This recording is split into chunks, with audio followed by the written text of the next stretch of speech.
Shalom, salam sejahtera, sahabat jalan yang lurus. Selamat berjumpa kembali di channel ini. Saya berharap dan selalu berdoa semoga sahabat semua tetap dalam keadaan baik, dalam keadaan sehat, dan pastinya tetap di dalam perlindungan Tuhan. Saya juga mengucapkan banyak terima kasih kepada semua sahabat yang selalu setia untuk meluangkan waktu menonton video-video di channel ini dan juga terus mendukung perkembangan channel ini dengan mengklik tombol subscribe, like, komen, dan juga share kepada teman-teman yang lain supaya teman-teman yang lain juga boleh mendapatkan informasi seputar iman kekristenan. Kiranya Tuhan Yesus memberkati kita semua.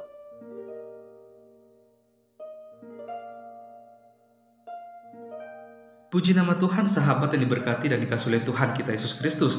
Di kesempatan kali ini kita akan kembali lagi melihat serta menyimak suatu debat atau diskusi yang sangat menarik antara para apologet Kristen dan juga bersama dengan Ustadz Tsuma dan kawan-kawannya. Kita akan melihat bagaimana apologet Kristen akan melontarkan beberapa pertanyaan kepada Ustadz Tsuma dan kawan-kawannya mengenai iman kekristenan. Mengapa mengenai iman kekristenan? Karena Ustadz Tsuma bersama kawan-kawannya kerap kali selalu membahas tentang iman kekristenan. Kalau kita melihat, malahan mereka lebih banyak membahas tentang Alkitab, tentang Yesus Kristus, daripada mereka membahas tentang iman dan keyakinan mereka, bahkan juga Alkitab atau kitab suci mereka seperti itu. Maka dari itu kita akan melihat bagaimana keberlangsungan diskusi atau debat tersebut. Kita berharap supaya melalui diskusi ini kita semua boleh dicerdaskan, kita mendapatkan suatu pencerahan dan kita mau melihat kebenaran yang sesungguhnya dibukakan di dalamnya dengan data-data yang valid yang bisa dibuktikan kebenarannya. Oke, sahabat semua, selamat menyaksikan. Tuhan Yesus memberkati. Suara, aduh. Ya, silakan. Oke, sebentar.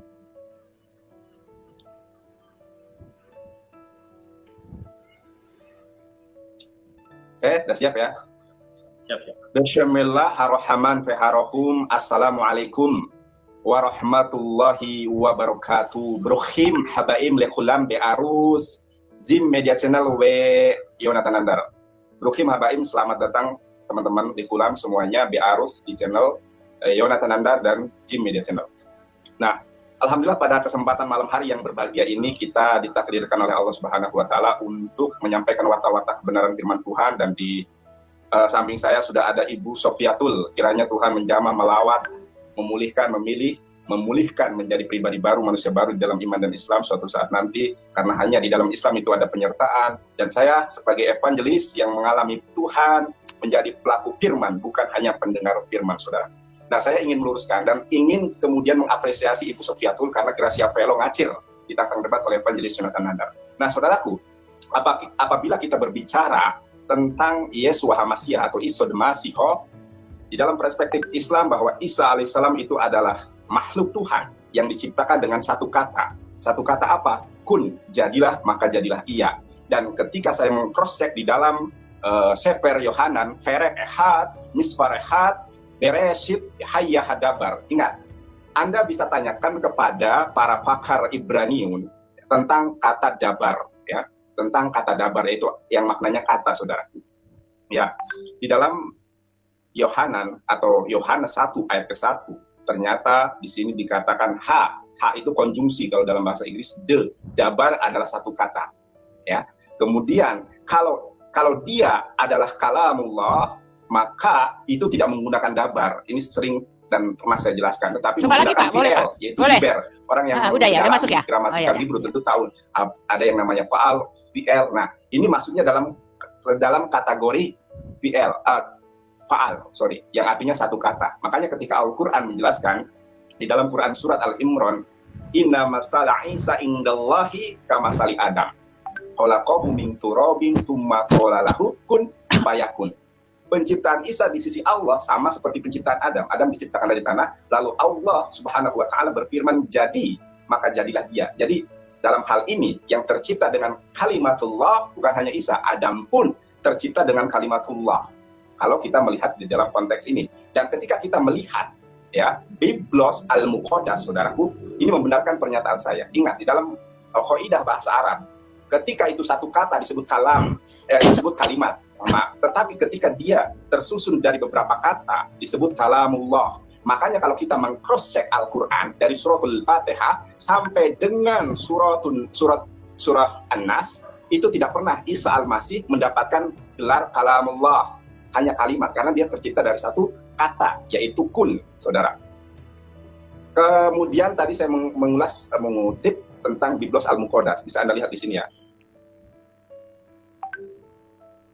Nah, di dalam Alkitab Al-Muqaddas, di dalam bahasa Arab sangat jelas sekali. Nah, nanti mungkin Bu Sofiatul kalau berkenan bisa untuk membacakannya kepada saya, karena saya banyak melihat bahwa Bu Sofiatul ini merupakan ibu-ibu yang digandrungi oleh apologet sekelas Gracia Pelo, ngacir menghadapi saya. Tapi Bu Sofiatul luar biasa ya.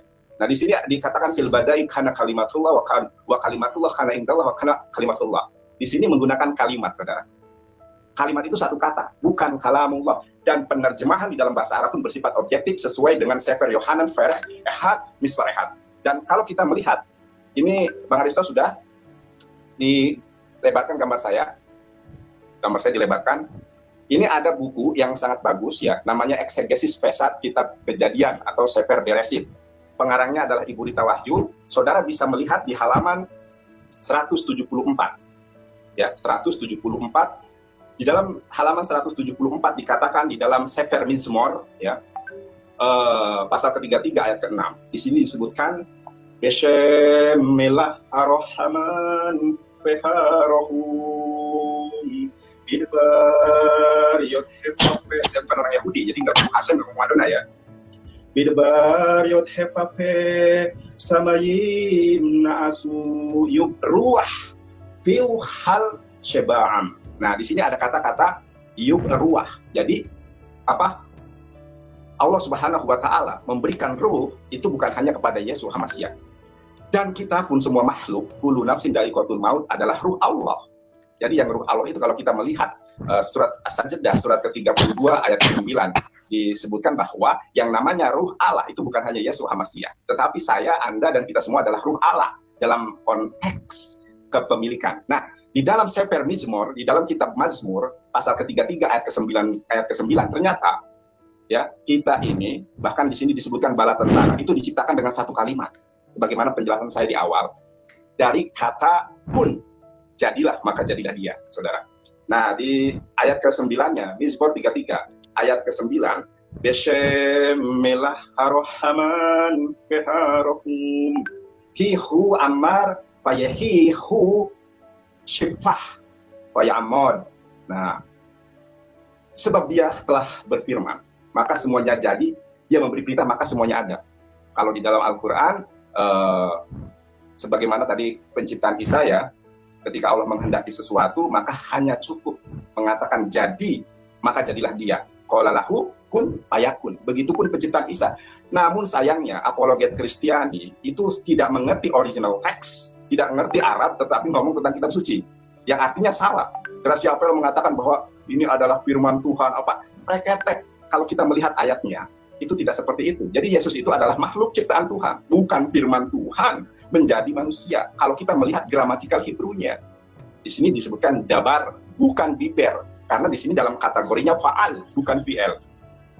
Demikian, saudara Pak, terima kasih. Silakan saya berikan waktu kepada Ibu Sofiatul untuk menanggapi hal ini. Ya, kamu sudah menyimpang dari tema kita. Tema kita kali ini membahas kanonisasi, standarisasi Al-Quran dan Alkitab. Jadi kita akan membuktikan mulai dari penerimaan wahyu ya sampai pada kanonisasi Quran yang sekarang, mana yang palsu dan mana yang asli. Nah, jadi kamu sudah sebentar. Kamu sudah menyimpang dari tema. Ya, kita tidak membahas mengenai Jonathan jangan dipotong. Enggak, ini aku mengklarifikasi. Enggak, biarkan waktunya Ibu Sofiatul, tidak boleh yang lain ngomong. Ya, silakan. Lanjut. Ya, jadi aku mau tanya dulu, kamu tahu nggak tema malam hari ini apa? Aku nggak tahu, karena Bu Uti ngajuin tema ke aku adalah, ya ada WhatsApp-nya. Jadi Bu Uti coba Bu, ini kenapa bisa menyimpang jadi tema ya Bu ya? Ya, soalnya Bu Uti bilangnya tarung ideologi antara Nanda dan Sofiatul. Nah, itu judul mah tarung ideologi itu mah judul thumbnailnya. Saya mau bikin judul thumbnail. Nah, berarti ada miskomunikasi di sini. Oke, nggak apa-apa Anda membahas itu. silakan, nggak apa-apa. Ya. Tetapi tanggapi dulu apa yang saya nyatakan. Karena kenapa? Ini hal yang fundamental ketika orang-orang Kristen menganggap Yesus adalah firman Tuhan yang hidup. Dari original text, bahkan Hebrew dan Arabik tidak mendukung bahwa Yesus adalah firman Tuhan yang menjelma menjadi manusia. Jadi tanggapi dulu, baru setelah itu kita lanjutkan. Ya, boleh, tema boleh. yang Anda mau angkat. Ya, udah saya kasih turun ya, kita berdua turun putih. Ya. Jadi kalau kita membahas tentang Yesus, Yesus adalah salah satu. Anda bisa lihat share screen saya nggak ini? Belum Share ada. screen-nya kelihatan apa enggak ya? Ya. Halo? Ya itu kelihatan Di layar, Bu. di layar. Ini share screen-nya kelihatan? Sudah kelihatan. Saya tanggapin dulu, habis itu saya mau pembukaan ya, karena kamu tidak sesuai dengan tema. Jadi kalau kita bicara tentang Yesus, Yesus adalah salah satu tokoh sejarah selama 1400 tahun yang merupakan historical figure yang kontroversial. Ya, pertanyaan umat Islam itu gampang sebenarnya. Dan itu bukan pertanyaan yang baru. Selama 1400 tahun selalu yang ditanyakan apakah Yesus itu Tuhan? Apakah dia Allah itu sendiri? Ya. Ini lihat nih, pada waktu Yesus dibawa, ketika dia melakukan sunat, ya, dia dibawa oleh Maria. Rabi Simeon, ini seorang nabi, mengatakan sesungguhnya anak ini ditentukan untuk menjatuhkan atau membangkitkan banyak orang di Israel. Ini Lukas 2 ayat 34. Dan menjadi suatu tanda yang menimbulkan perbantahan. Dan suatu pedang akan menembus jiwamu sendiri supaya menjadi nyata pikiran hati orang. Jadi ini adalah nubuatan Nabi Simeon tentang siapa anak ini, Yeshua. Makanya berulang kali, Yesus di dalam Alkitab menyatakan, menurut kamu, siapakah aku ini? Ya. Nah, saya tanggapi tadi, kamu bicara Yohanes, ya. Di dalam Alkitab kita, yang namanya Logos, Yesus itu bukan Lego, tahu Lego ya? Logos itu bukan gelombang suara, A-I-U-E-O, bukan udara yang masuk lewat lubang hidung, kata salah satu teman muslimmu, kemudian menggetarkan pita suara dan keluar lewat mulut. Yesus itu bukan A-I-U-E-O atau perkataan. Yesus itu adalah firman. Apa itu firman? Firman adalah kecerdasan ilahi, hikmat ilahi, akal budi ilahi itu sendiri. Sama seperti saya mempunyai logos yang satu dengan diri saya, yaitu adalah kecerdasan saya, akal budi sofiatul. Kecerdasan ini keluar menjadi lego, menjadi kata-kata. Lego ini kemudian menjadi leksi atau menjadi dictionary, menjadi kamus. Ya. Nah, Allah itu berkomunikasi dengan semua ciptaannya lewat firman-Nya. Nah, Anda lihat ini.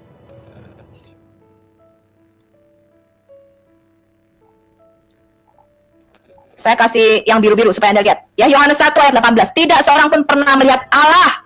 Yang dimaksud adalah hakikat Allah yang sejati, yaitu Bapa. Tetapi siapa? Tetapi anak tunggal Allah, yaitu Sang Firman, yang ada di dalam Bapa. Ya, kata NRK en hologos, kai hologos en proston, teon. En proston itu artinya inside, di dalam. Jadi firman Allah itu ada di dalam Allah. Bukan seperti konsep Quran. Firman itu ada di Lauh Mahfuz, di sisinya Allah. Jadi ada dua yang kekal di situ. Di dalam iman kamu. Jadi Allah itu berkomunikasi dengan semua ciptaannya lewat Sang Firman, dan Firman itu telah menjadi daging atau menjadi manusia. Ya. Nah, saya bacakan satu lagi nih. 1 Korintus 3 ayat 16. Ya, saya sebenarnya nggak akan bahas ini. Tadi kamu 1 Timotius. Ya, kita mau bahas Alkitab atau Al-Quran. Ini inti daripada iman Kristen. 1 Timotius 3 ayat 16. Dan sesungguhnya agunglah rahasia ibadah kita. Artinya apa? Dan sesungguhnya, ya, agunglah misteri iman kita. Ya, bahasa aslinya adalah misteri iman kita. Dia, Allah, telah menyatakan dirinya dalam rupa manusia, dibenarkan di dalam roh dan menampakkan diri kepada malaikat, diberitakan di antara bangsa-bangsa yang tidak mengenal Allah, yang dipercaya di dalam dunia, diangkat dalam kemuliaan. Jadi jelas Yesus itu Allah, tapi itu tidak akan kita bahas hari ini. Kita akan membahas sesuai dengan tema yang sudah kita sepakati. Saya sepakati dengan Bu Uti, ya, bahwa kita akan membahas kanonisasi Al-Quran dan Alkitab, ya, mana yang palsu, ya. Jadi kita tidak akan membahas keilahian Yesus saat ini. Saya hanya menanggapi saja bahwa iman Kristen adalah Allah yang menyatakan diri dalam rupa manusia, ya. Jadi jelas Yesus adalah Davar, ya, dan itu ada di dalam seluruh Alkitab kita. Jadi siapakah yang menampakkan diri mulai dari kitab Kejadian di Taman di Eden yang berjalan bersama Adam, ya, kemudian duduk makan bersama Abraham di Kejadian 18. Ya, kalau Anda baca Targum Yonatan, itu semuanya adalah Sang Firman itu sendiri. Ya, kemudian kalau kita baca, tadi dikatakan semua kita adalah kalimat dari kalimat Allah. Jadi kita semua diciptakan dari kalimat Allah. Itu tidak benar. Hanya Yesus yang bergelar kalimatullah dan rohullah. Ya. Ini sesuai dengan An-Nisa 171. Anda bisa baca di hadis Anas bin Malik halaman 72. Sesungguhnya Isa adalah kalimat Allah dan Rohullah. Jadi Yesus itu setara dengan Quran, tidak setara dalam level Muhammad. Yesus tidak sama dengan Muhammad. Muhammad hanya pembawa firman, sama seperti Maria. Yesus adalah sang firman itu sendiri. Jadi kalau kita mau compare apple to apple, nanti kita akan membandingkan siapa Yesus, ya, setara dengan Quran. Nah, saya nggak akan menanggapi lebih jauh. Saya langsung masuk kepada materi kita kali ini, ya.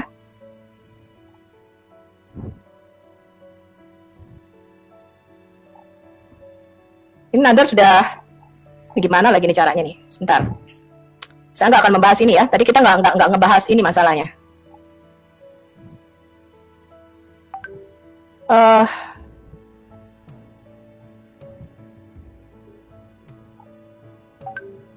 Ya, kita akan membahas Alkitab atau Quran, mana yang asli dan mana yang palsu.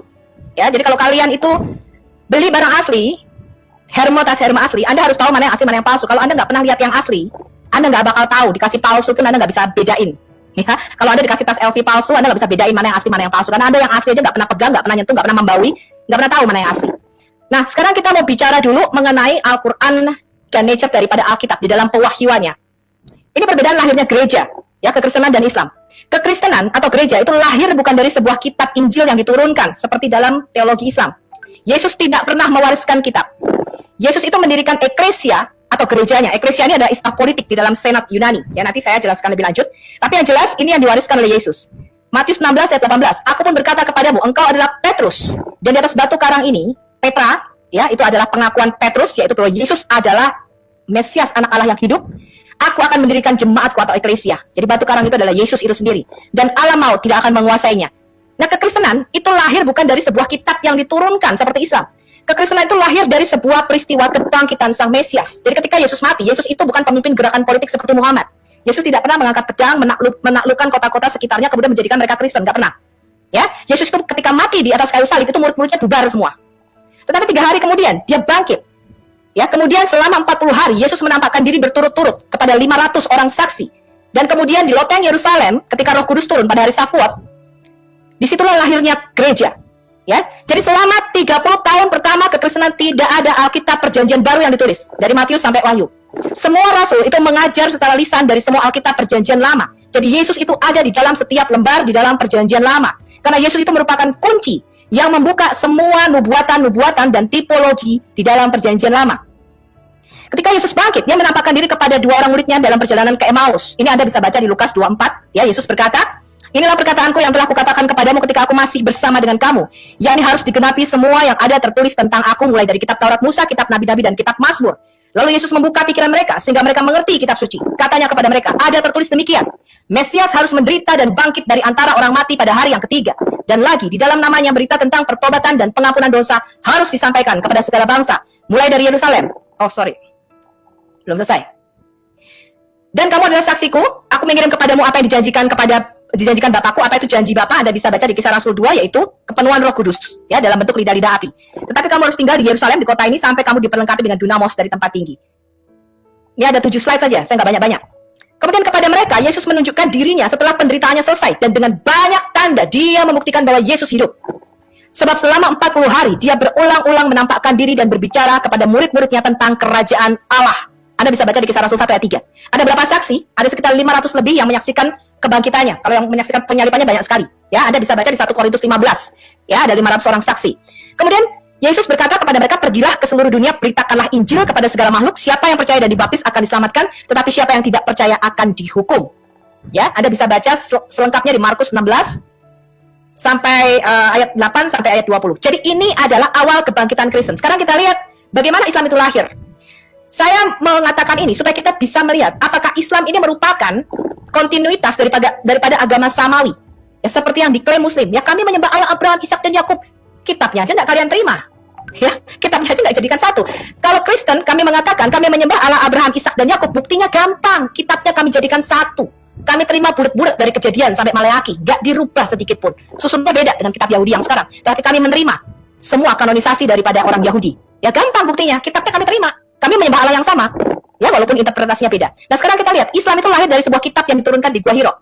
Teologi pemikiran Islam, ada setiap agama lahir dari sebuah kitab yang diturunkan.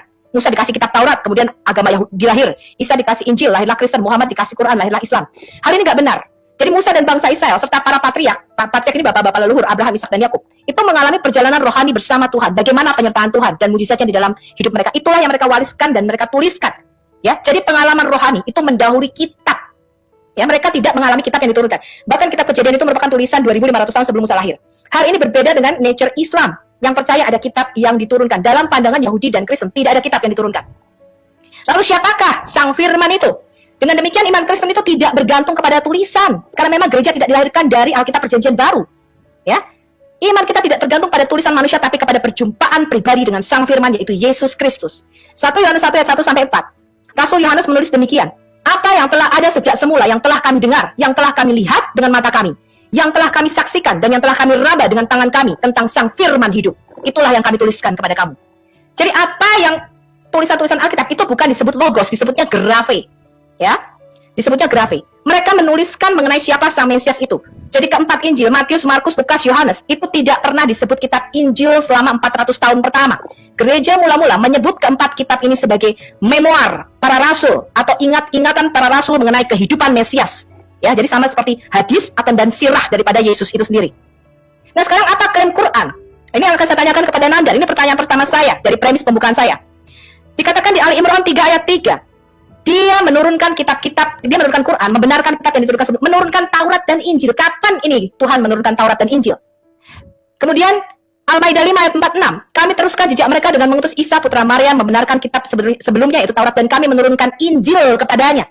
Di dalamnya terdapat petunjuk dan cahaya, dan membenarkan kitab yang sebelumnya yaitu Taurat. Kemudian Al-Maidah 5 ayat 4. Sesungguhnya kami menurunkan kitab Taurat. Al-Isra ayat 55. Kami berikan kitab Zabur kepada Daud. Ini adalah klaim hoax. Ya, kalau sekarang ini namanya kebohongan publik. Zabur itu dikumpulkan selama 1000 tahun. Daud hanya menulis 74-75 dari kitab Mazmur. Sisanya ada nyanyian dari Salomo, Musa, ya, kemudian ada Bani Korah, Bani Yedutun, Bani Heman, ada nyanyian Bani Asaf di situ, ada nyanyian Yeremia di situ. Ya, dan tidak pernah kitab Zabur ini diberikan kepada Daud karena ini dikumpulkan dalam waktu 1000 tahun. Ya, kemudian Al-Ala ayat 18-19. Sesungguhnya benar-benar terdapat dalam kitab-kitab yang dahulu, kitab Ibrahim dan Musa. Ibrahim diberi kitab kapan ini? Kemudian Al-Baqarah ayat 136. Kami beriman kepada Allah dan apa yang diturunkan kepada kami dan apa yang diturunkan kepada Ibrahim, Ismail, Ishak, Yakub anak cucunya, kepada Musa, Isa serta nabi-nabi. Jadi klaim Allah Subhanahu wa taala adalah Dia memberikan kitab kepada setiap nabi. Sekarang kita baca Al-An'am. Al-An'am ayat 84-89. Semua nabi diberi kitab. Ada baca lengkap di situ ya. Ya, dikatakan kami menganugerahkan Ishak dan Yakub, kepada masing-masing telah kami beri petunjuk. Dan sebelumnya kami telah memberi petunjuk kepada Nuh dan kepada sebagian dari keturunan Ibrahim, Daud, Sulaiman, Ayub, Yusuf, Musa dan Harun. Ya, kemudian ada Zakaria, Yahya, Isa, Ilyas, Ismail, alias Yunus dan Lut. Kemudian dikatakan di sini nih, mereka itulah orang-orang yang telah kami berikan kitab. Kapan ini diberikan kitab? Ya, diberikan kitab hikmah dan kenabian. Loh, di dalam Alkitab kita bukan nabi. Al-Baqarah ayat 213. Manusia itu dahulunya satu umat, lalu Allah mengutus para nabi untuk menyampaikan kabar gembira dan peringatan. Diturunkannya bersama mereka kitab yang mengandung kebenaran. Ini klaim Quran, bukan klaim Alkitab. Dan pada zaman Muhammad itu ada kitab Taurat, Zabur dan Injil. Nanti saya tunjukkan ya. Nah, sekarang yang harus kita buktikan, apakah kita masih mempunyai bukti-bukti manuskrip Alkitab kita sebelum abad ke-6, sebelum zaman Muhammad? Tentu saja. Apakah masih sama manuskrip itu dengan Alkitab yang kita pegang sekarang? Tentu saja sama. Ya. Nah, sekarang Nandar, Muslim bukan saja tidak mempunyai manuskrip asli zaman Muhammad abad ke-6. Ya, nanti saya tunjukkan. Manuskrip Utsmani aja nggak ada. Apa yang diklaim sebagai Quran sekarang? Ini adalah hasil standarisasi di Al-Azhar, Kairo, Mesir tahun 1924. Dan ini merupakan diklaim ya, murni hafalan Imam Hasan Hashim. Anda bisa baca di mukadimah halaman A di dalam Quran Anda. Versi Indonesia memakai yang versi hafalan Hafs. Sekarang nih, Ali Imran ayat 84. Kami beriman kepada Allah, kepada apa yang diturunkan kepada kami dan yang diturunkan kepada Ibrahim, Ismail, Ishak, Yakub, anak-anaknya dan bla bla bla. Kemudian di Al-Hadid ayat 25, sungguh kami telah mengutus rasul-rasul kami dengan bukti-bukti yang nyata dan kami turunkan bersama mereka Alkitab atau kitabah. Semua nabi dan rasul diberikan kitab. Ini pertanyaan saya, Nandar boleh catat. Berapa kitab yang Allah turunkan? Bagaimana kitab-kitab ini diturunkan? Ya, jumlah nabi dan rasul menurut Islam ya, yang ada di Quran cuma 25, tapi yang tidak disebutkan ada 313. Total jumlah nabi ada 124.000. Kemudian ada satu hadis yang diriwayatkan oleh Abu Umamah. Ya, Abu Zar bertanya kepada Nabi Anda, berapa jumlah persisnya para nabi? Muhammad menjawab, jumlah para nabi 124.000 orang. 315 diantaranya adalah Rasul. Ya, ini Anda bisa baca, itu saya sudah kasih referensinya, Anda tinggal cari, ada nomornya di situ. Ya, kemudian berapa jumlah kitab yang Allah turunkan? 104 kitab. Ya, Nabi Syed ada 50 suhuf, Nabi siapa lagi itu? Idris katanya 30 suhuf, Nabi Ibrahim dikasih 10. Musa katanya 10. Kemudian Allah juga menurunkan Taurat, Injil, dan ini klaim kalian. Ya, klaim kalian bahwa kitab-kitab itu diturunkan. Ini yang mau saya tanyakan. Ini dua slide saya terakhir. Quran surah Maryam ayat 27-30. Kemudian dia Maryam membawa bayi ini, Isa nih waktu masih dalam kandungan, masih bayi, ya, kepada kaumnya dengan menggendongnya. Kemudian kaumnya ini berkata, wahai Maryam, sungguh engkau telah membawa sesuatu yang sangat mungkar. Wahai saudara perempuan Harun, ayahmu bukan seorang yang buruk perangainya dan ibumu bukan seorang perempuan pesina. Maka Maryam menunjuk anaknya ini. Mereka berkata, bagaimana kami akan berbicara dengan anak kecil yang masih dalam ayunan? Dia, Isa, berkata, sesungguhnya aku hamba Allah, dia memberiku kitab Injil.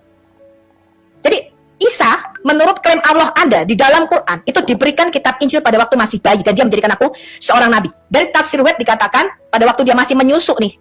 Ya, nah saya mau tanya kepada Nanda, bagaimana konsep kitab ini diturunkan? Sebab dalam pandangan Kristen dan Yahudi tidak ada kitab yang diturunkan. Kitab itu semua ditulis dalam rentang waktu yang berbeda-beda, total 1.500 tahun dengan 40 penulis yang berbeda. Kalau tadi Nabi Anda mengatakan 104 kitab yang diturunkan, kemana nih kitab-kitabnya Allah ini? Ya, kalau Anda menuduh Alkitab kami palsu, kenapa Tuhan Anda tidak sanggup menjaganya? Ya, jadi Isa itu diajar menulis pada waktu masih dalam kandungan. Al-Maidah ayat 110 dikatakan, wahai Isa putra Maryam, ingatlah nikmatku kepadamu dan kepada ibumu sewaktu menguatkanmu dengan Roh Kudus. Engkau dapat berbicara kepada manusia pada waktu masih dalam buayan dan setelah dewasa. Dan ingatlah, aku mengajarkan menulis kepadamu. Kapan? Pada waktu masih di kandungan tadi.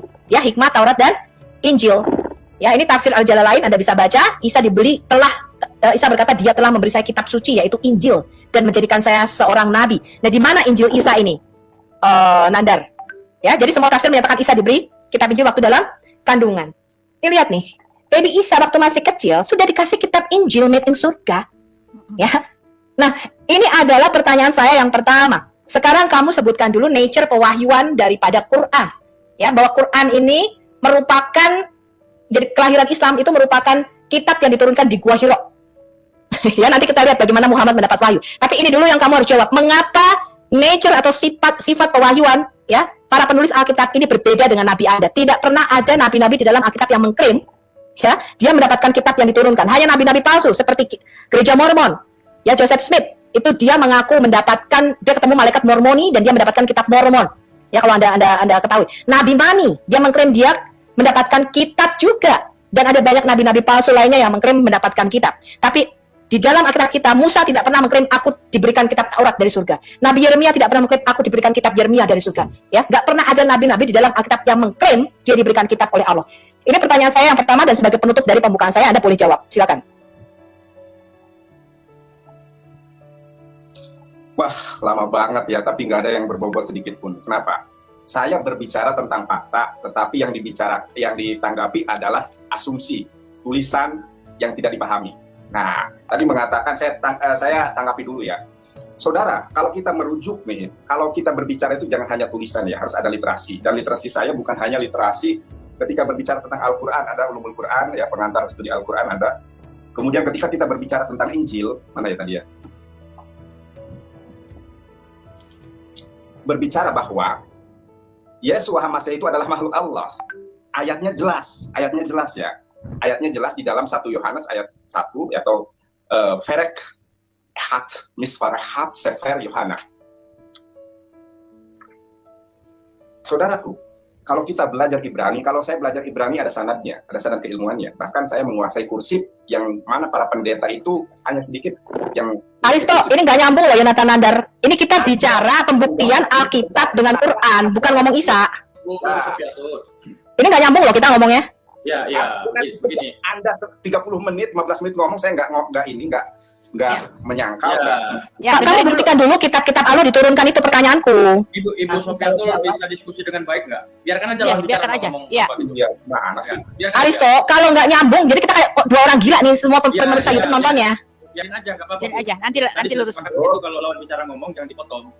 Aku nggak akan motong, tapi dia tidak menjawab pertanyaanku dan tidak sejalan dengan tema. Dia tuh ngomong masalah Isa Yohanes 1.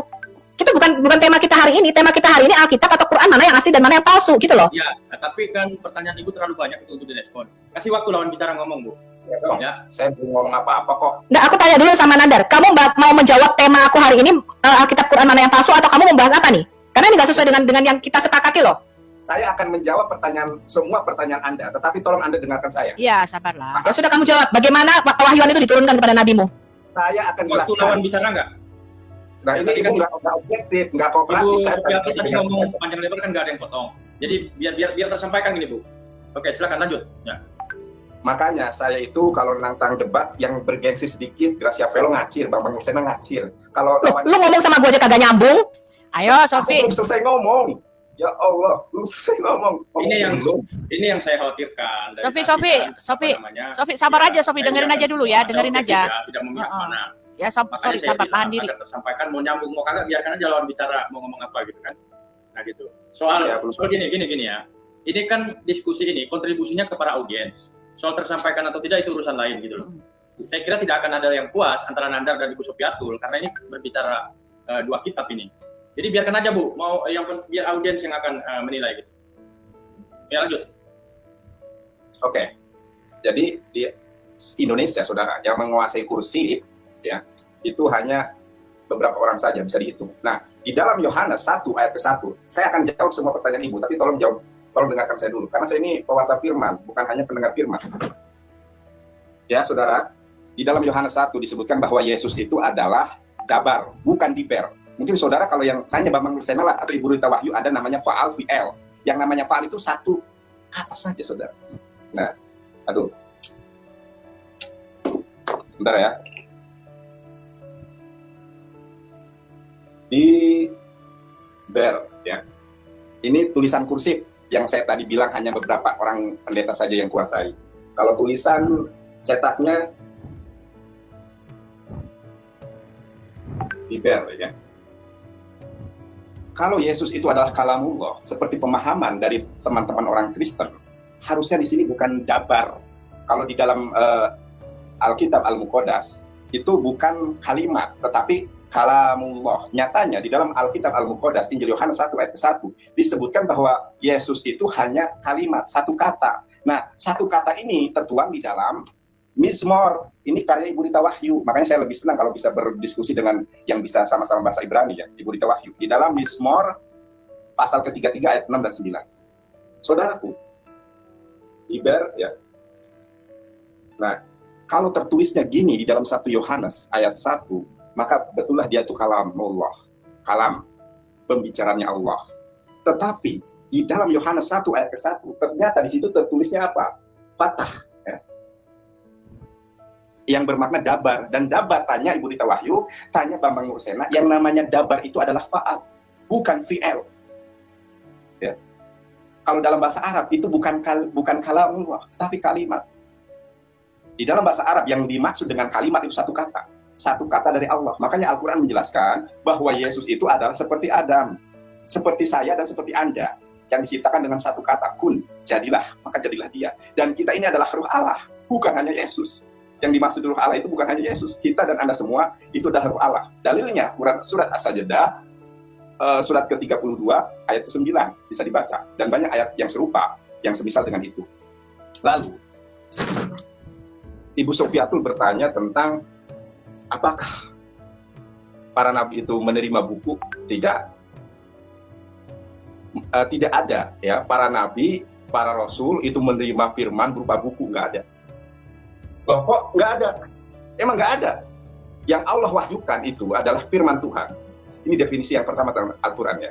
Al-Quran itu adalah firman Tuhan, firman Allah Subhanahu Wa Taala yang disampaikan kepada Nabi Muhammad SAW melalui perantara Ruhul Kudus atau malaikat Gabriel yang diturunkan secara mutawatir, secara sistematis kepada Nabi Muhammad SAW. Makanya di dalam Quran surat An-Najm itu wa ma yantiqu anil hawa in huwa illa wahyu yuha. Ketika Al-Quran diterima oleh Nabi Muhammad SAW, maka Nabi Muhammad SAW menghafalnya. Setelah menghafalnya, lalu Nabi Muhammad SAW membagi hafalannya kepada para sahabat. untuk dihafalkan juga. Dan Rasulullah SAW itu mengkonfirmasi, mengklarifikasi atas hafalan dan bacaan mereka. Setelah mereka semua hafal, Rasulullah SAW bersabda, "Baligul ani walau ayat." Sampaikanlah dariku walaupun satu ayat. Nah, bagaimana dengan ayat yang dikutip tadi? Makanya ini saya katakan dari semula, saya itu pengen berdebat dengan orang Kristen itu yang jago Ibrani. Biar sejalan. Orang membahas tentang kata dabar, dalet, bet, res, huruf cetak, dalet, bet, res, huruf kursif, saja nggak bisa ngomong bahas tentang kitab suci. Tapi tidak masalah. Mungkin ini sebagai stimulus untuk Anda Gracia Pelo untuk menghadapi saya. Nah, kalau kita melihat kode kritik teks dari kitab suci, kitab Biblos maksud saya, kodenya saya tulis dulu, atau Anda boleh catat ya, kodenya H5612. Ketika di dalam Yesaya 29 ayat ke-12 tentang nubuatan Nabi Muhammad SAW di Gua Hiro, yang kemudian di dalam kodeks itu ditambahi ya menjadi apa itu yang pernah dibahas oleh Uncle Bob, bisa Anda cari videonya, ditambahi. Tapi bukan, saya tidak akan membahas tentang penambahan ayat itu, memang Biblos itu palsu saudara.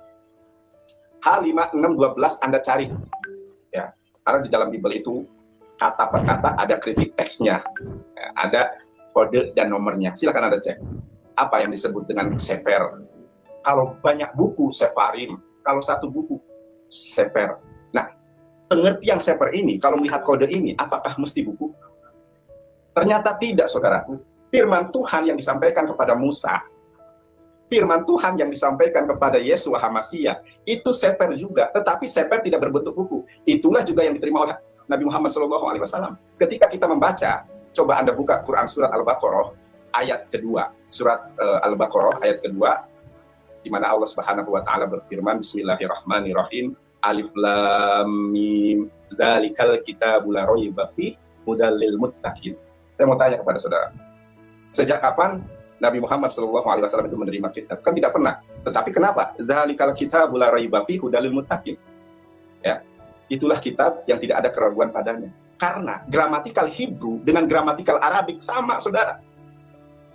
Ya, bahwa kitab itu belum tentu berbentuk kodeks seperti ini, naskah buku seperti ini.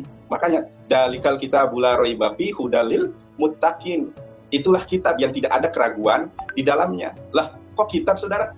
Sedangkan Nabi Muhammad SAW tidak pernah mengkodifikasi Al-Quran.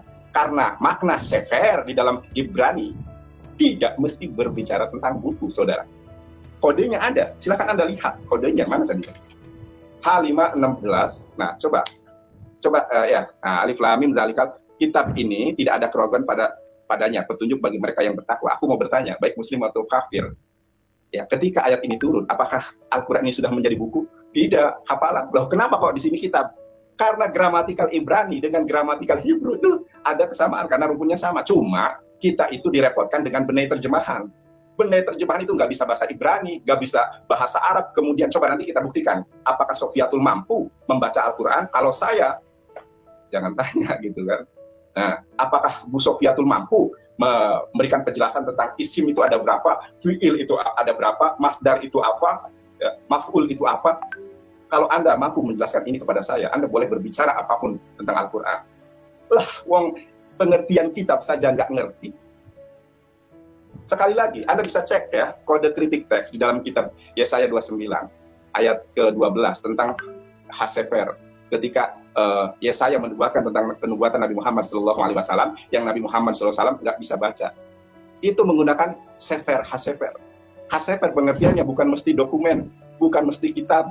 Makanya Al-Quran menyatakan ketika Yesua HaMasiah menerima ketika kecil, kemudian Maryam alaihissalam, ketika orang-orang Yahudi, kamu ini bukan anak keturunan pezina dan sebagainya, kan Nabi Isa alaihissalam disuruh berbicara dan nyatanya mampu dan dapat berbicara. Kalau kita melihat Injil-Injil pun, Injil asli itu ada yang seperti itu, ya. Nabi Isa alaihissalam, kalau di dalam Al-Quran surat Al-Imran itu dinyatakan Allah memberiku kitab Injil. Kitab Injil yang di sini maksudnya sama seperti Quran surat Al-Baqarah ayat kedua. Sekarang Anda cari literasi dari manapun, di mana kapan Rasulullah SAW menerima kitab. Budaya Arab dengan budaya Ibrani itu sama, budaya oral, menghafal, budaya menyampaikan dengan lisan. Nah, saudara, Al-Quran disampaikan kepada Nabi Muhammad SAW itu dengan dengan sanad yang mutawatir. Ya, bahkan melihat sikoh atau setidaknya, dobit atau tidaknya itu sangat jelas. Tetapi Alkitab tidak semacam itu, nggak ada sanad. Kodeks tertua, buku, kodeks itu sinonimnya dari buku, tentang Injil Matius, Markus, Lukas, dan Yohanes itu ditemukan pada tahun 329 Masehi. Kodeks tertua, kodeks Vatikanus, kodeks buku. Buku ini disalin dari mana? Dari papirus yang tidak mengerti siapa penulisnya, bagaimana track record para penulisnya. Makanya disebut, kalau kita bandingkan Biblos dengan Al-Quran, nggak sebanding. Kalau kita bandingkan Biblos dengan hadis, nggak sebanding. Biblos itu sebanding dengan tarikh, dengan sejarah, tetapi sejarah yang tidak bersanad. Makanya dikatakan palsu. Saya minum dulu, bismillah. Dah, kelamaan. Nah, Sudah selesai? belum selesai, aku belum menjelaskan semua. Anda 30 menit aja saya sabar menunggu. Nah, saudaraku, coba dibuka Bang Aristo 1 Galatia ayat ke-8 dan 9. Coba dibuka. Bang Aristo? Siap, saya lagi buka. Oke, sabar ya. Ya, 1 Galatia. 1 1 Galatia. Galatia 8, 9. Oke.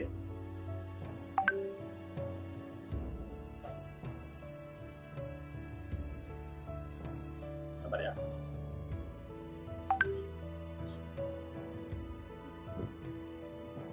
Oke, sudah. Sudah. Sabar dulu. Ini aku buka juga di dalam.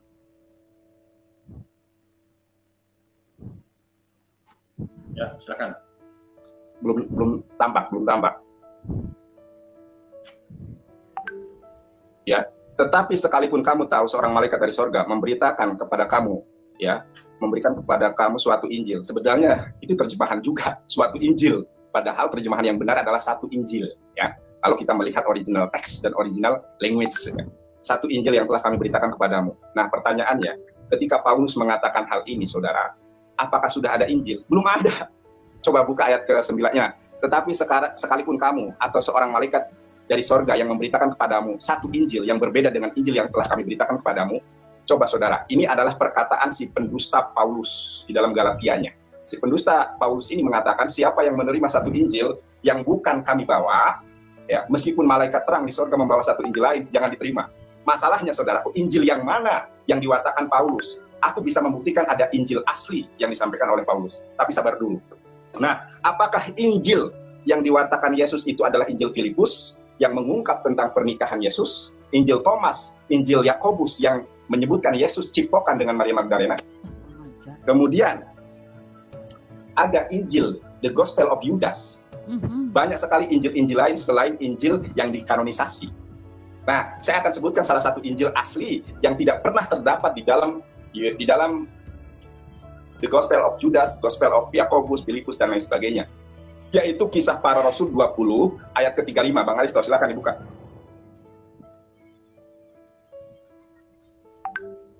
Halo? Bang Aristo? Siap, lagi buka. Ya.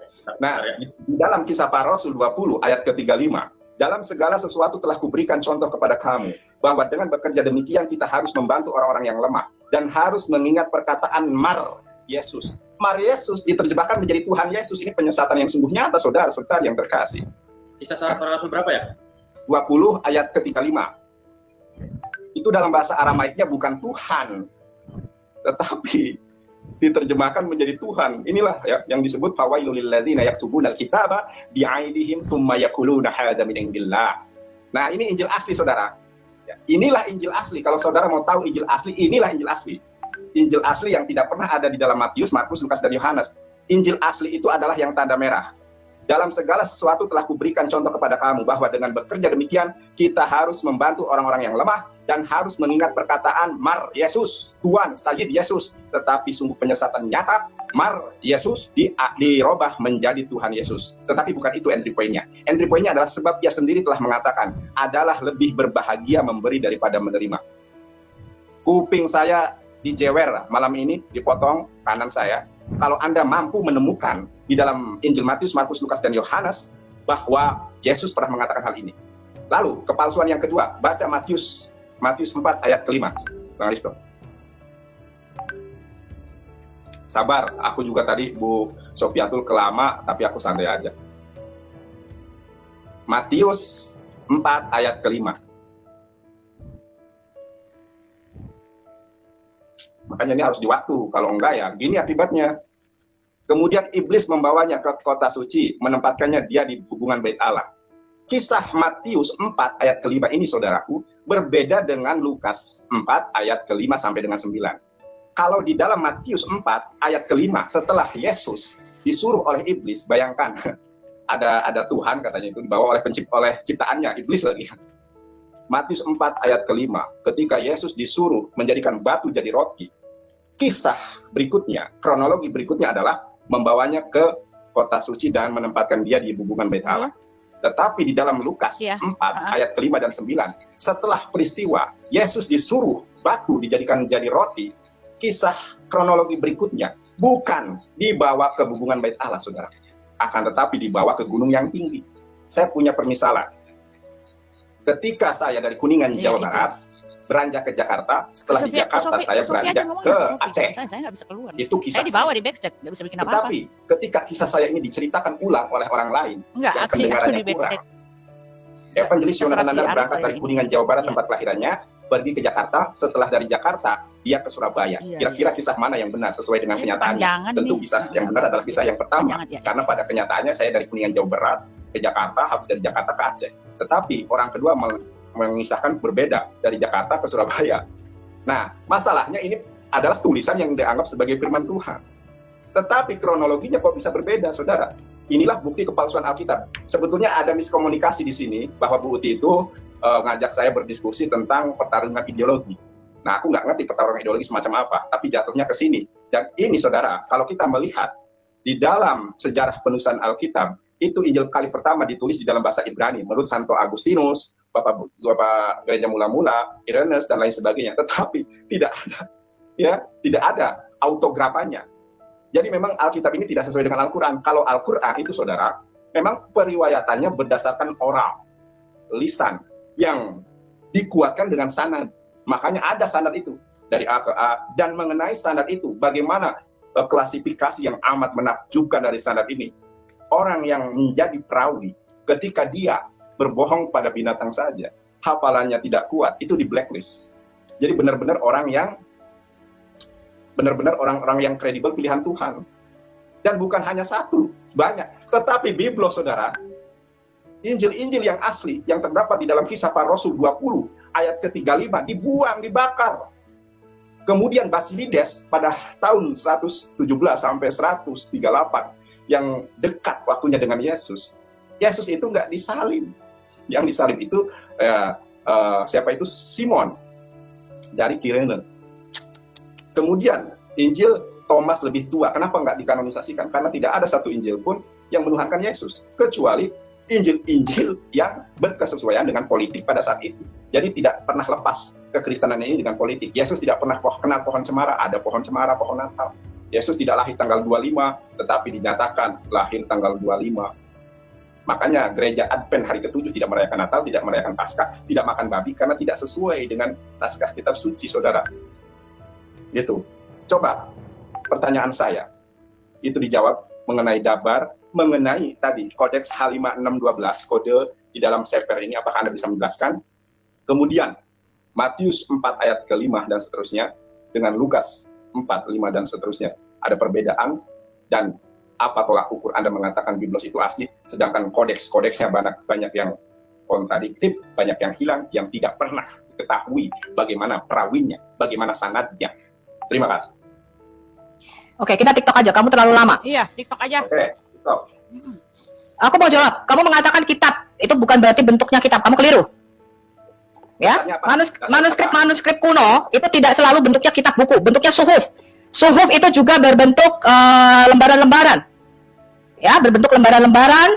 Yang kamu katakan sefer itu gulungan, bahkan di dalam Perjanjian Lama kitab Ayub itu ditulis dalam ostraka. Ya, jadi yang menurut Quran diturunkan kitab itu adalah itu derita lu. Ya, itu adanya di Quran. Sebentar. Di dalam Alkitab tidak pernah ada namanya nabi-nabi diberikan kitab. Mereka menuliskan perjalanan rohani mereka bersama Tuhan. Nah, sekarang saya mau kamu membantah biografi Nabi Muhammad tertua dari Ibn Hisham. Ya, biografi tertua Muhammad itu diakui yang menulis adalah Ibn Ishaq, tapi kalian tidak punya tulisan daripada Ibn Ishaq. Yang kalian punya sekarang adalah Ibn Hisham yang mengaku mengedit tulisan Ibn Hisham yang kira-kira 200 lebih setelah Muhammad mati. Di dalam biografi ini, ya, ketika Nabi bermimpi di Gua Hiro menerima wahyu pertama, ya, Lailatul Qadar merupakan mimpi. Wahyu pertamanya mimpi, gak ada saksinya. Di dalam tulisan Ibn Hisham dikatakan Jibril menampakkan diri kepada Muhammad dalam tidurnya membawa sebuah buku dan dia memerintahkannya untuk membacanya. Muhammad menolak 2 kali perintahnya sebelum akhirnya Muhammad ditekan sampai dia tidak bisa bernafas. Ya, nah sekarang kamu bantah dulu bahwa nabimu tidak diberikan kitab, sedangkan Ibn Hisham menulis, ya, dan saya bisa membuktikan yang namanya pewahyuan, ya, pewahyuanmu itu 2 kali di dalam Quran itu memang ada kontradiksi. Yang pertama dikatakan, ya, bahwa pada hari Lailatul Qadar, ya, kitab Al-Qadar, ya, surah 97 dikatakan diturunkan dari Loh Mahfuz ke Baitul Izzah dalam bentuk kitab. Kemudian Jibril ini mentartil, mencicil selama 23 tahun kepada nabimu. Jadi jelas yang diturunkan adalah kitab. Begitu juga di dalam tafsir-tafsirmu. Ya, berarti kamu tidak bisa menjawab ini adalah klaim hoax daripada Quran bahwa semua nabi diberikan kitab. Ya, berarti tadi kamu sudah nggak bisa membuktikan itu. Sekarang, ya, di dalam sirat Rasulullah Ibn Hisham, ya, dikatakan Jibril menampakkan diri kepada Muhammad di dalam tidurnya, nabimu itu mimpi dan diberikan sebuah buku. Kamu tadi mengatakan tidak ada kitab, tidak ada buku. Yang harus aku percayai Ibn Hisham apa mulutmu, Nandar? Satu tanggapan, satu tanggapi, bukan Nandar. Ya, kamu tanggapi ini. Ibn Hisham yang harus aku percaya apa mulutmu? Nandar dan Sofyatul, boleh saya bicara dulu selaku moderator. Sekali lagi saya jelaskan, ya, saya objektif dalam hal ini, tidak ke Nandar, tidak ke Ibu Sofyatul. Nah, maksud saya begini, ini kita kalau dalam forumnya diskusi, tentunya tidak apa-apa 2 arah, tetapi masih ada korelasinya, ya. Saya selaku moderator akan mengingatkan para narasumber. Yang pertama, kalau kita berbicara tentang pewahyuan Nabi Muhammad atau mungkin di sebaliknya, harus ada korelasinya begitu. Jadi biar apa ya, biar tidak terkesan kita mendiskreditkan agama tertentu. Gitu. Kalau tadi seperti narasinya Bu Sofyatul, ingat Bu, Ibu mewakili agama Kristen hadir di sini dan Jonathan Nandar mewakili agama Islam.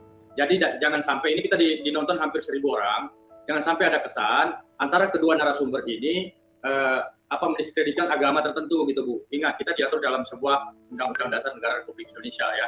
Silakan kita berdiskusi tetapi dalam konteks kebangsaan Bu. Begitu. Jadi biar lebih jelas dan tidak agar terarah, yang ada korelasinya lah begitu. Oke, silakan lanjut. Oke, ya. Loh. Kita harus runut ya. Tadi mengatakan bahwa memang para nabi itu, saudara, tidak pernah menerima kitab suci. Mereka itu menerima wahyu dari malaikat Jibril.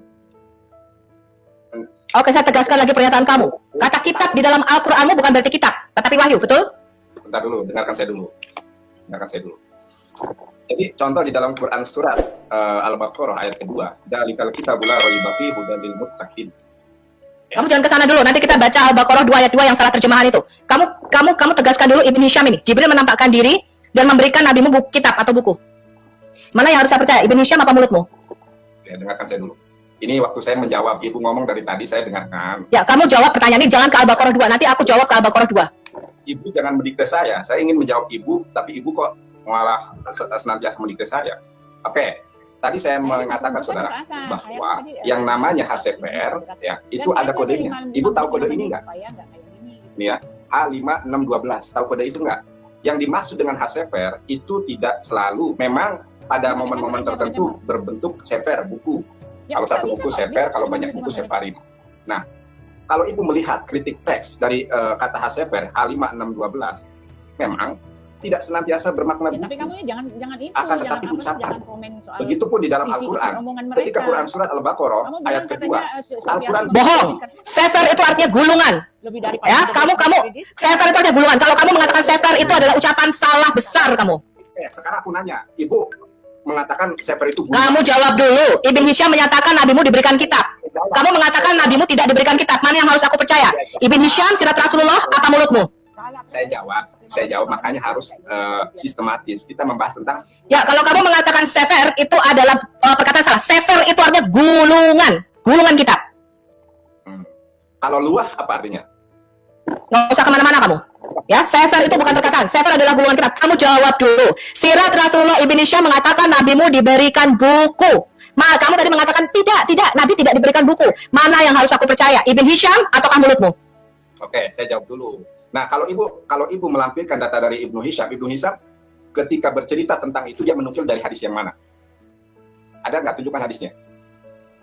Kamu jawab dulu. Di dalam Quran jelas-jelas dikatakan diturunkan kitab ke Baitul Izzah. Ya, kamu cari sendiri.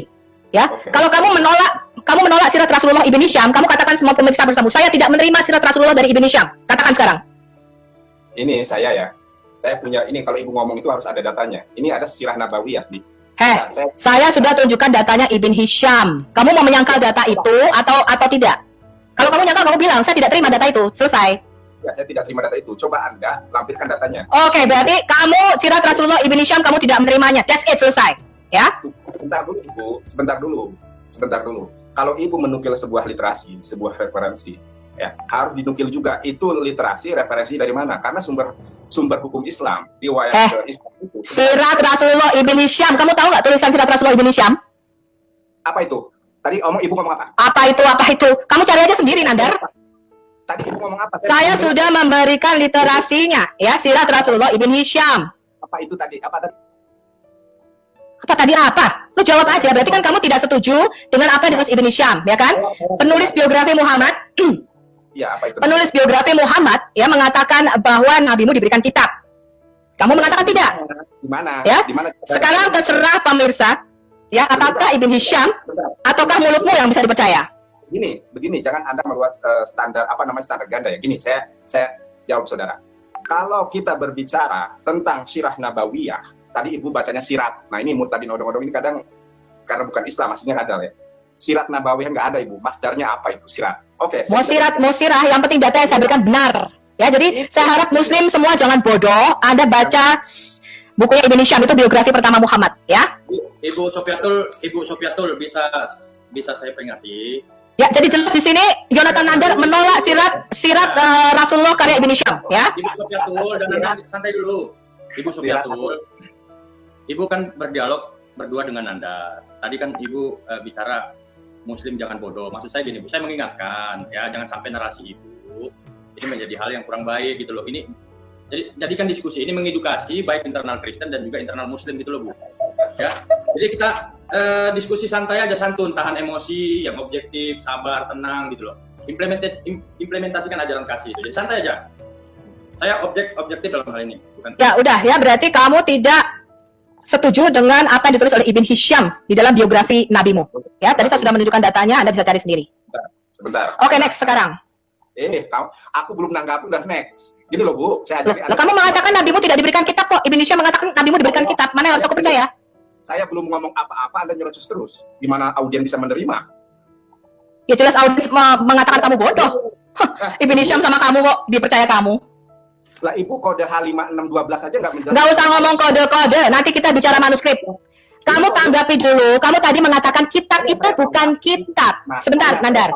Kamu tadi mengatakan semua referensi Quran yang saya sebutkan menulis kata kitab. Kamu mengatakan itu bukan kitab, itu wahyu. Tidak ada satupun muslim yang mengatakan Muhammad menerima kitab. Kenyataannya Quran, tafsir, semua sirah mengatakan Muhammad menerima kitab. Dengarkan saya dulu. Ini saya ketika ngomong nggak diberikan kesempatan, ya. Ngomong aja salah, sirat. Ini sirah, Bu, ya. Sirat. Oke. Ya, sirah Rasulullah maksudnya. Sirat. Inilah ya kalau benar terjemahan, makanya saya nantang itu Bambang Nursema. Nggak masalah, daripada lu. Sefer artinya adalah perkataan, ngaco. Sefer itu gulungan. Sekarang Ibu sudah melihat kode ini belum? H5612. Tanya kita tidak membahas, kita belum sampai ke manuskrip. Kamu mengatakan nabimu tidak menerima kitab, Ibn Hisham mengatakan nabimu menerima kitab. Siapa yang benar, Nandar? Ibn Hisham atau kamu? Oke, sebentar, saya minta bukti dan hadisnya yang mengatakan bahwa Rasulullah SAW. Kau minta bukti dan hadisnya? Kamu baca aja Ibn Hisham. Enak aja lu nantang-nantang gue. Lu baca aja Ibn Hisham. Ibu, sebentar. Saya Nandar. Berdua sabar. Saya moderator nih. Jadi gini ya, biar ini misalnya Nandar mengklaim. Jadi Nandar yang harus bawa data. Nah, sekarang kalau misalnya Ibu Sofiatul yang menarasikan tentang hadis itu, ya mungkin sih sebaiknya Ibu menghadirkan hadis itu, kemudian kita hadirkan di sini, biar kita sama-sama lihat gitu. Oke, lanjut. Itu Ibn Hisham, sirah Rasulullah. Lu cari aja, lu baca bukunya Ibn Hisham, itu ada terjemahan Indonesianya. Aduh. Dagun, tolong Ibu jangan panik ya. Dengarkan saya dulu. Apa yang gue panik selalu? Sefer adalah perkataan. Terus gue panik sama lu gitu. Ibu Sofiatul, sabar lah ya. Kedua narasumber harus sabar lah ya, harus sabar. Santai lah. Memang odong-odong semacam ini ya. Ngomong sirah aja, saudaraku jadi sirat. Ya, Anda paham sirah enggak? Ya memang lu orang Sunda nggak punya logat, hah? Emangnya lu orang Sunda nggak punya logat? Bukan punya logat atau tidak? Saya tahu Anda orang Cina, tapi banyak juga teman-teman saya Cina. Saya bukan orang Cina, tolol. Cina, orang kata Cina kok. Tolol. Bahasanya kok nggak bersahabat ya? Iya, Bu, ini. Mana ya? Nggak usah lu bawa ras, Nandar ya.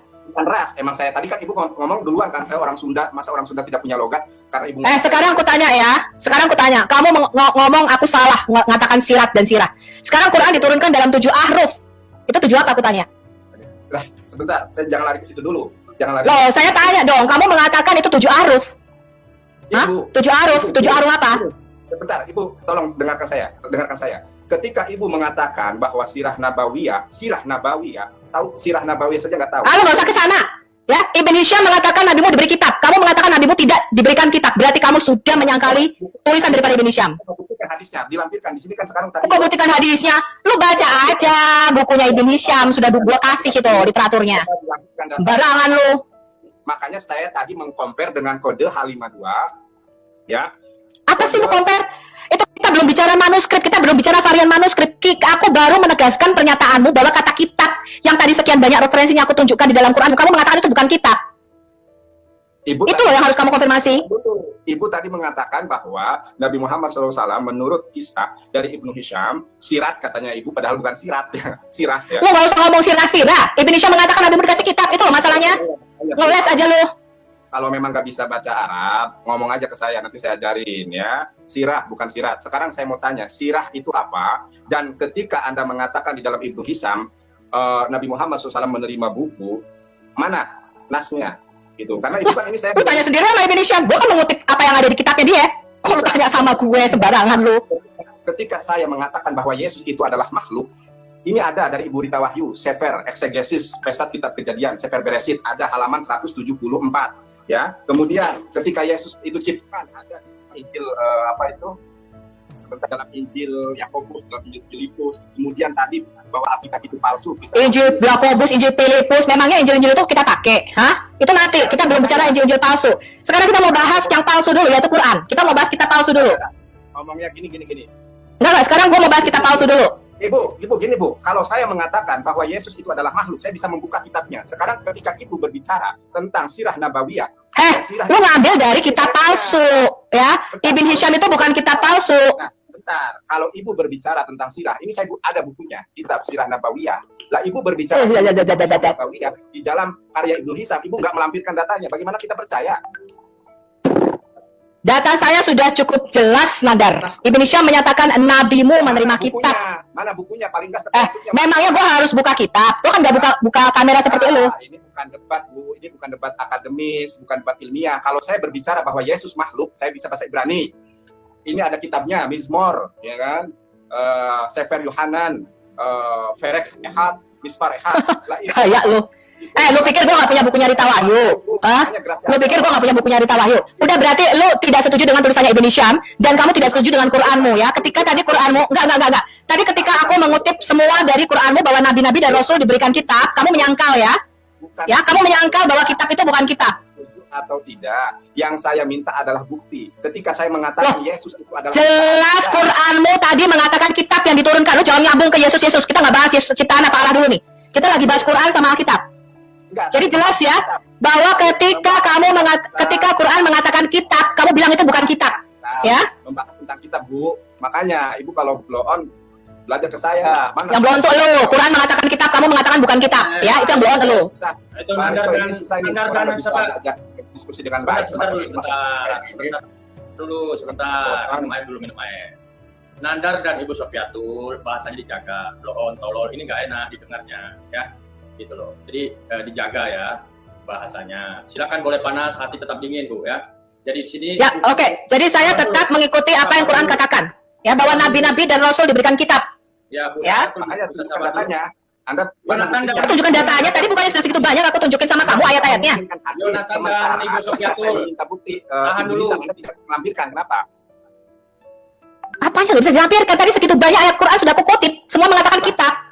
Anda untuk membedakan Al-Quran dengan sirah nabawi saja tidak bisa, bahkan bacanya sirah. Lalu bagaimana Anda berbicara tentang Al-Quran? Saya kupas Quranmu seperti orang kupas satu-satu kulitnya. Seperlayer saya kupas.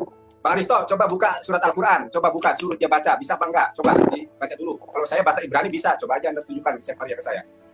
Kamu tadi mengatakan Al-Baqarah ayat 2. Al-Baqarah ayat 2 itu salah terjemahan. Bukan kitab ini ya, tapi kitab itu. Bang Risto, coba. Gak usah ngetes-ngetes, Nandar. Kita bicara ilmiah saja. Saya kupas Quran kamu layer per layer, Nandar. Ya, saya kupas Quran kamu sampai layer per layer. Coba kamu baca ini. Coba. Sekarang aku tanya, di situ kitabku. Kenapa terjemahannya menjadi kitab ini bukan kitab itu? Aku tanya. Coba ayatnya selanjutnya. Coba. Alah, gak usah lu ngomong, Anda Gak usah lu ngomong. Gua kupas Islam dan kequranan sampai habis per layer, satu-satu gua kupas. Coba, ya makanya coba baca dulu bagaimana Anda mau mengupasnya sedangkan Anda tidak bisa dan tidak mampu untuk membacanya. Baca sirah aja jadi sirah. Coba sekarang coba Anda baca. Gak usah. Sekarang aku tanya, itu Al-Baqarah ayat 2. Kenapa kitab itu menjadi kitab ini? Nah, coba Anda baca. Coba Anda baca. Anda tadi kata Kamu baca aja sekarang. Kamu baca. Kamu kan yang pintar Arab. Enggak, kamu pintar Arab kenapa membohongi Indonesia dan publik bahwa kitabmu artinya kitab itu bukan kitab Ya, ini. makanya Anda tahu nggak masdar dari Alah, gak usah lu ngomong-ngomong dah. Ya, lu kalau membohongi publik bahwa Al-Baqarah 2 itu bukan kitab ini ya, tapi kitab itu bukan kitab ini. mau membohongi. Oke, kalaupun di terjemahan kitab itu enggak masalah. Memang itu terjemahan. Ya jelas memang kitab itu. Tanya. Kamu yang katanya bahasa Arab, tapi kamu membacanya kitab ini. Sedangkan gue yang nggak bisa bahasa Arab, gue tahu itu kitab itu. Artinya siapa yang bohong di sini? Kamu yang mengaku bisa fasih bahasa Ibrani, bisa fasih bahasa Arab, kamu berbohong. Kitabmu katanya kitab ini, salah, kitab itu. Kenapa kamu berbohong? Katanya kamu jago bahasa Arab, kutanya. Oke. Sekarang aku mau nanya. Berarti kamu adalah umat terjemahan, kamu nggak ngerti artinya. Kamu hanya baca terjemahan depak saja. Dengarkan saya dulu. Sekarang Ibu mengatakan pernyataan saya itu salah. Nah, itu terkait dengan isim isaroh. Isim isaroh itu ada berapa? Nah, Aku nggak mau bahas itu, aku sekarang mau bahas kanonisasi Quran, ya. Dengarkan saya dulu. Aku mau bahas Quran kitab palsu. Sekarang kita buktikan dulu Quran itu kitab palsu, ya. Dengarkan saya dulu ya. Di dalam bahasa Ibrani nggak ada kata itu. Ya, dengarkan. Di dalam bahasa Ibrani nggak ada kata itu. Adanya kalau untuk muzakkar itu pakai j, kalau untuk nekeva itu pakai jot. Nah, di dalam bahasa Arab ada juga isim isaroh yang sama di dalam bahasa Ibrani, kata tujuh. Sekarang Ibu menyatakan bahwa pernyataan saya ini salah. Saya sudah semula mengatakan bahwa bahasa Ibrani dengan bahasa Arab itu adalah serumpun, memiliki kata-kata. Memang salah, kita buatnya kitab itu bukan kitab ini. Selesai, titik. Ibu mengatakan kepada saya bahwa itu salah. Sekarang Ibu jelaskan kepada saya tentang isim isaroh. Alah, nggak usah jelasin izim. Lo ketik aja kitabmu artinya kitab itu bukan kitab ini, ya. Selesai. Isim isaroh itu ada berapa, Bu? Stop. Jadi stop kamu membohongi publik, ya. Sekarang kita mau lihat bagaimana nature dari nabimu menerima wahyu. Ini, Ibu kalau mau berdebat, belajar dulu. Kayak Gracia Pelo, kenapa nggak berani debat sama saya? Nggak bisa bahasa Arab, nggak bisa bahasa Ibrani. Kalau saya bisa. Ya kan? Gurunya ada. Saya bisa bahasa Arab. Guru saya ada. Kamu bisa bahasa Arab, ke bahasa Ibrani mau mengatakan sefer itu perkataan? Itu hanya tolol. Hanya orang tolol yang mengatakan sefer. Udah. Jadi gini, nggak kondusif. Ya, mending saya, karena bahasanya sudah tolol-tolol, jadi nggak mengedukasi kita semua ya. Jonathan dan Ibu Sofiatul, mohon maaf ya. Begini ya, sobat, saya mending naikin Buti ya, Buti. Ya. Kemudian, ya, halo Buti, bisa dengar suara saya? Ya, saya dengar. Ya. Assalamualaikum warahmatullahi wabarakatuh, Ustadz Alwan. Waalaikumsalam warahmatullahi wabarakatuh. Ya, jadi begini ya, saya ini dengan Ibu Uti sering juga duduk dalam satu forum berdiskusi. Tapi saya mengapresiasi Ibu Uti ini, walaupun suaranya keras, itu tidak pernah terlintas dari mulut beliau itu tolol, bego, dan lain sebagainya. Ya, nah, jadi ini saya bilang kurang mengedukasi. Ya, yang saya khawatirkan jangan sampai kita yang berdiskusi ini berimbas kepada saudara-saudara kita yang di luar. Jadi saya kira belum tepat ya, secara emosi ya, Bu Sofiatul belum bisa dulu dalam forum dialog Buti. Mohon maaf. Saya lebih care sama Ibu Uti daripada daripada Ibu Sofiatul, karena tolol Islam tolol ini kan kurang bagus terdengar Bu. Kira-kira gimana Bu? Silakan. Ya gimana ya, karakter masing-masing sih ya. Saya juga nggak merasa saya lebih ini, nggak sama sekali, karena ini karakter orang gitu loh. Lagi kayaknya memang salahnya dari awal belum kanonik itu temanya itu memang saya lupa kasih tahu sama Nandar sebenarnya yang begini, tetapi saya sudah kasih tahu gambaran bicara tentang kitab masing-masing. Jadi kalau memang kitab masing-masing, saya pikir Sofiatul nggak salah karena bicara tentang kitab, bagaimana kitab itu dibuat, ya bicara tentang kanonik gitu loh. Saya juga bingung kok tiba-tiba Nandar bicara yang lain gitu. Ternyata di sini kuncinya adalah Nandar tidak perhatikan temanya gitu. Nah, dimulai dari situlah mulai nggak enak. Dan kesalahan kita tadi ya, kita tahu nih dua orang ini kan panas-panas. Seharusnya tadi tuh mereka TikTok 5 menit. Lalu saya bilang tadi kalau menyela itu dapat penalti. Nah, kalau mereka ikuti pasti deh nggak terjadi seperti hal ini gitu loh. Kita harus kenal dulu karakternya Sofi itu memang orangnya keras. Dia begini. Nandar juga ngoceh orangnya. Sabar dulu. Saya objektif ya, tidak menyalahkan Nandar dan tidak menyalahkan Ibu Sofiatul. Perlu saya tegaskan kepada sahabat-sahabat semua karena kita ditonton 1.000 orang lebih ya. Jadi saya mau sampaikan berpesan kepada sahabat semua bahwa narasumber yang hadir pada forum ini mereka berbicara atas diri pribadi mereka, ya. Jadi ketika mereka salah jangan salahkan agama mereka, tapi salahkan diri mereka masing-masing. Ya. Itu ini saya klarifikasi ya. Nah, saya minta tanggapan dari Ustadz Alwan. Silakan Ustadz Alwan. Ya, sebelum saya beri tanggapan, saya mau tanya kabarnya Ibu Uti dulu nih, karena saya kan kemarin dengarnya sakit ya. Kemudian sudah sembuh ya. Ya. Sudah baikan ya Bu Uti? Masih pemulihan sih, tahu sendiri kalau COVID kan agak lama tuh pemulihannya. Masih lemes, masih batuk. Tapi udah jauh membaik. Udah. Banyak istirahat Ibu. Iya. Biar cepat pulih katanya. Iya. Kalau banyak omong pasti batuk. Tapi kalau enggak ya enggak gitu. Capek sekali bawaannya, bilang. Capek sekali bawaannya, lelah gitu. Ya. Betul. Makanya harus banyak minum vitamin. Menyimpan energi ya. Iya. Saya tanggapi dulu ya. Jadi jumpa dengan Sofiatul ini kan sudah dan tidak sekali ini saja, beberapa kali ini memang Ibu Sofi ini memang terkesannya itu entah apa karena baru di dunia debat ya, kebiasaan atau kelamaan presentasi ya. Kerap kali juga saya ngajak diskusi itu presentasi aja panjang gitu. Kan sementara kan kita terbiasa dalam dunia diskusi itu kan terbiasa kita untuk mendengar pendapat orang, menerima meskipun itu kita senang atau tidak senang, itu sudah konsekuensi logis dalam dunia diskusi atau dunia debat. Nah, ini kan juga jadi sedikit tidak mengasyikkan gitu. Kita kayak melihat kayak kucing cakar-cakaran kan, jadi tidak sehat juga gitu.